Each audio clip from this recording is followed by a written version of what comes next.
This is the War Brief Daily for May 13, 2026, covering the Iran and wider Middle East theater. Three major developments tonight. First, U.S. Navy FA-18 struck Iranian tankers in the Gulf of Oman as the dual Hormuz blockade tightens and holds. Second, the Iran-U.S. ceasefire is officially on life support, with Trump rejecting Iran's latest proposal and Iran's new supreme leader issuing war directives from hiding. Third, drones entered Gulf Arab airspace and ignited a ship fire off Qatar, testing the ceasefire framework with live kinetic incidents.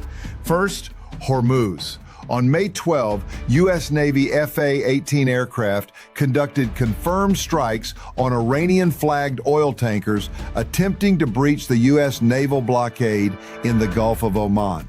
USCENTCOM confirmed. The tankers were empty and Iranian-flagged. This is confirmed. The broader picture. The Strait of Hormuz remains effectively shut under a dual U.S.-Iran blockade. Approximately 1,600 commercial ships, supertankers, container ships, LNG carriers are bottled up inside the Persian Gulf. Bloomberg ship tracking data recorded just 6 Iranian vessels and a single bulker transiting in both directions on May 12th. The Iraqi supertanker Agios Fenorios I reversed course Monday after approaching the U.S. blockade line, a signal that even neutral flag vessels now treat U.S. enforcement as credible. Iran's Persian Gulf Strait Authority separately issued new formal transit rules, requiring permit requests by email or risk being classified as hostile. Both sides are asserting simultaneous jurisdiction over the world's most critical energy choke point. There is almost no modern historical precedent for this. Second, diplomacy. President Trump declared the ceasefire on life support and gave it a 1% chance of holding, calling Iran's latest proposal totally unacceptable. Iran's new supreme leader, Mojtaba Khamenei, who replaced Ayatollah Ali Khamenei following his killing during Operation Epic Fury on February 28th, has not appeared publicly since the war began. Iranian state broadcaster confirmed he issued decisive directives for the continuation of operations during a closed meeting with the Joint Military Command on May 12th. His concealment is deliberate.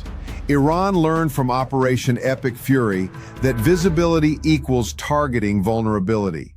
The IRGC separately declared its missiles remain locked on U.S. targets. Here is the actual diplomatic kill switch most coverage is missing.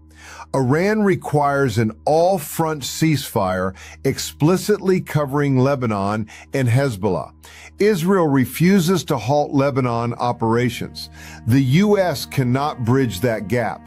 The Lebanon impasse, not the nuclear file, is what is actively killing this deal. Third, drone incidents and force posture. On May 12th, a drone attack ignited a fire on a vessel off the coast of Qatar.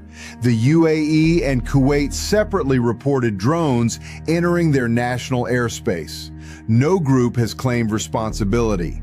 This is credible and consistent with regional pattern. The UAE reiterated it will not allow its territory used for anti-Iran military operations. On posture, the USS Abraham Lincoln Carrier Strike Group is now positioned in the western Indian Ocean within 24 to 48 hours of strike range, supported by 12 additional F-15E aircraft and reinforced Patriot and THAAD batteries.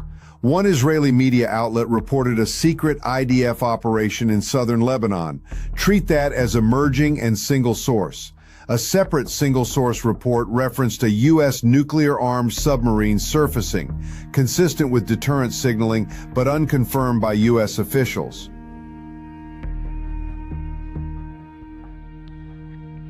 Watch these next. Whether Mojtaba Khamenei's May 12 directives translate into a new missile or drone wave targeting U.S. bases or Gulf infrastructure. Lebanon talks are expected midweek. Any framework there will tell you whether this ceasefire has any remaining traction. And watch Hormuz. If Iran formally invokes its new transit rules to classify a commercial vessel as hostile, that is a significant escalation step. That is your War Brief Daily for May 13th, 2026.